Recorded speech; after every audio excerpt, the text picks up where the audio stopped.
네, 7시 12분 30초입니다. 15세에서 29세 청년 대졸자 4명 중 1명은 교육이나 훈련을 받지 않고 그렇다고 고용된 상태도 아닌 이른바 니트족이라고 그러죠. NEET.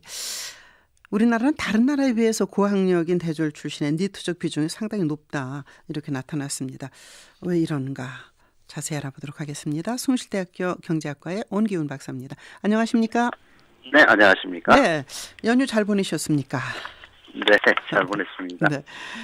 자, 우리나라 니트족이 OECD 국가에서 한 3, 4위 된다면서요? 비교하면 어떻게 됩니까? 네, 그 OECD에서는 이제 각국의 그 청년 니트족을 이제 조사를 해서 발표를 합니다. 네. 네, 이번에 국회 입법조사처에서 이제 경제협력개발기구 OECD 주요국 청년 니트족 특징이라고 하는 보고서를 냈었는데요. 네.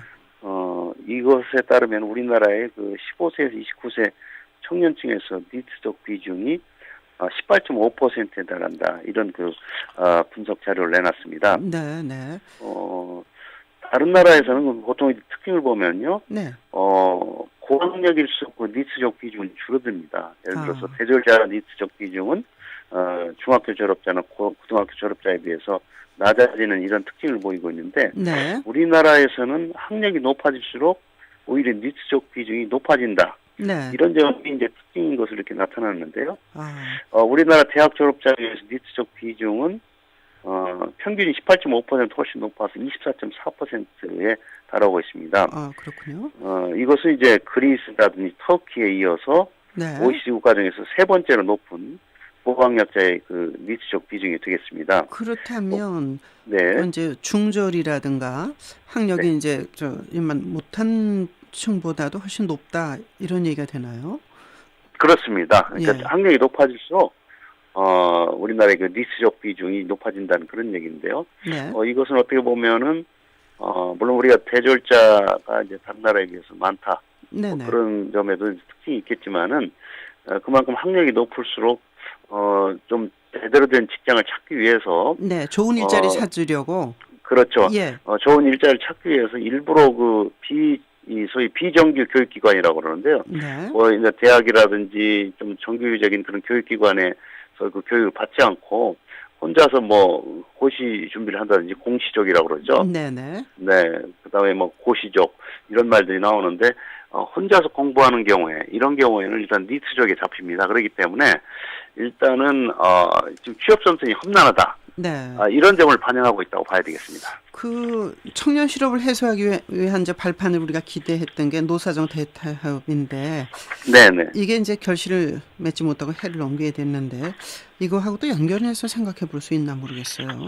그렇습니다. 사실 노사정 대타협을 했을 때 지난 9월 15일에 네. 노동시장 구조 개선을 위한 노사정 합의문이 이제 만장일치로 의결이 됐지 않습니까? 네. 노동계와 재계 정부가 만나서 의결을 했는데 그때 당시에 이제 청년 실업 해소, 노동시장 선진화 이 두 가지의 큰 발판을 마련했다. 이런 기대를 모았었거든요. 네. 첫 번째가 청년 실업 해소였습니다. 네네. 그런데 그 이후에 지금 노사정 합의가 제대로 이행이 안 되고 있죠. 왜냐하면 우선 그때 당시에 노동개혁 5대 입법을 이제 강하게 그동안에 정부가 밀어붙였습니다. 네. 여당도 마찬가지고요.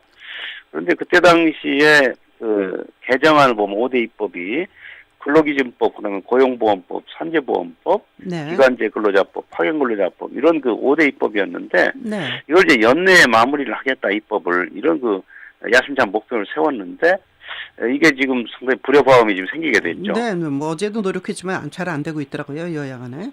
네, 그것은 이제 두 가지 점이 이제 문제인데, 네. 5대 법안의 내용에 원래는 노사정 합의문에 포함이 안 됐던 비정규직 사용기간 연장 문제, 네. 그 다음에 파견 허용업종 확대, 이런 두 가지 점이 이제 들어갔는데요. 네. 그걸 놓고서 이제 노동계에서 반발한 거죠.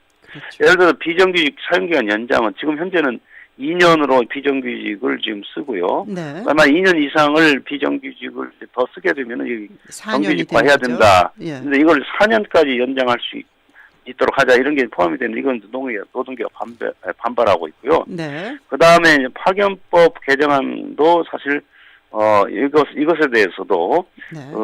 이 파견 업종을 좀 확대하자. 그리고 55세 이상 고령자도 파견 대상에 포함시키자. 이것에 대해서도 노동계가 절대 지금 받아줄 수 없다. 네. 이렇게 이제 공언을 하면서 대타의 무효 선언까지 불사하겠다 이런 입장을 보이고 있기 때문에 네네. 사실 이제 굉장히 그 노사정 대타에 대해 결실을 맺기가 상당히 힘든 상태입니다. 예, 참 이제 걱정입니다.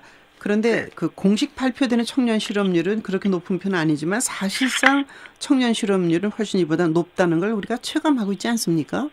그렇습니다. 우리나라의 경우에 지금 현재 그 청년 실업률을 보면 굉장히 그 양호합니다. 지금 예. 8% 안팎인데요. 네.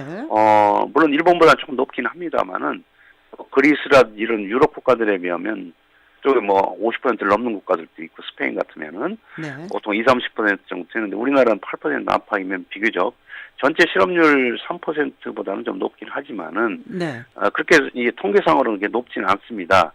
근데 문제는 이게 이제 청년 실업 사실상 청년 실업자들이 굉장히 많다는 얘기죠. 이게 포기하고 있는 그 젊은이들이 많은 거죠. 그렇죠. 예. 예를 들어서 이제 제일 이제 우리가 눈에 띄는 게 구직 단념자들 이게 한 50만 명 정도 되고 그 다음에 이제 조사를 해보면 그냥 쉬었음이라고 응답하는 그런 청년층이 약 150만 명 정도가 됩니다. 네네. 이거 쉰다고 하는 것은 사실상은 일자리가 없어서 어떻게 보면 구직을 단념한 이런 사람들이 상당히 많죠. 네. 그래서 쉬었다는 그런 응답이 한 150만 명. 그 다음에 이제 뭐 통학이라든지 이런 거 다 합하면은, 네. 그 다음에 그 뭐 취업준비생 합하면 한 300만 명 정도가 어떻게 보면은 지금 사실상 취업자다 이렇게 이제 볼 수가 있는 측면이 있습니다. 네. 그렇기 때문에 이렇게 본다면 체감 청년 실업률은 한 20% 정도 되지 않을까 이렇게 생각을 하는데요. 아, 네. 예. 그래서 어떻게 보면 이게 공식적인 이런 그 청년 실업률 이것만 가지고 이렇게 청년들의 어떤 취업난을 평가해서는 곤란하다 이렇게 보겠습니다. 그렇습니다. 그렇다면 이제 왜 이렇게 되나? 물론 일자리가 많이 만들어지는 산업화 과정이나 그런 게 아니기 때문에 그럴 수도 있지만 맞춤형 일자리라고 그럴까? 요즘 네. 뭐 눈높이 낮춰라 이런 얘기는 저는 이제 눈높이라는 말 대신 눈의 방향을 돌리는 게 많은 일을 찾을 수 있다 이런 말씀을 드리는데 그렇습니다. 네. 그래서 이제 어떻게 보면은 우리가 이제 흔히들 맞춤형 교육 말씀하신 대로 네.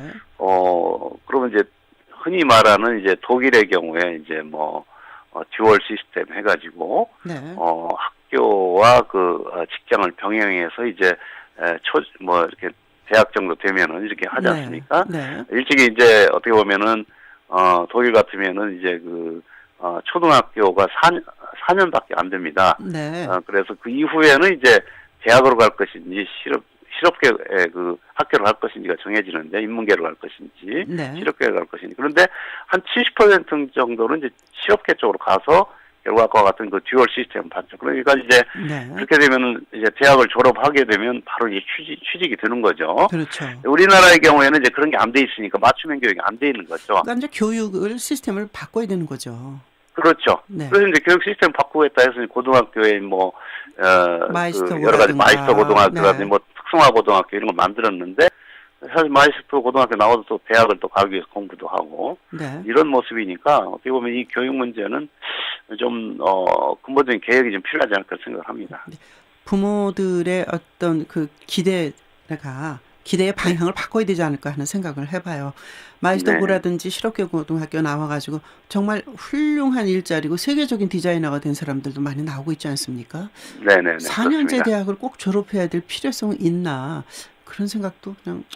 그래서 그건 이제 뭐 사회가 전반적으로 다 같이 바꿔줘야 된다고 생각을 합니다. 사실 뭐 사회가 그 교육제도가 전반적으로 사회 인식이 바뀌지 않는 상태에서 우리 자식들은 대학을 안 보내겠다. 이것도 사실 어렵기 때문에 모두가 다 이제 다 같이 바뀌어져야 되겠죠. 그렇죠. 누군가 첫 발을 내딛는 그게 참 중요한데 앞서가는 사람들이 대강은 성공하더라고요. 네. 오늘 말씀 잘 들었습니다. 고맙습니다. 네, 감사합니다. 네. 숭실대학교 경제학과 온기윤 교수로부터 니트족에 관한 문제점을 짚어봤습니다.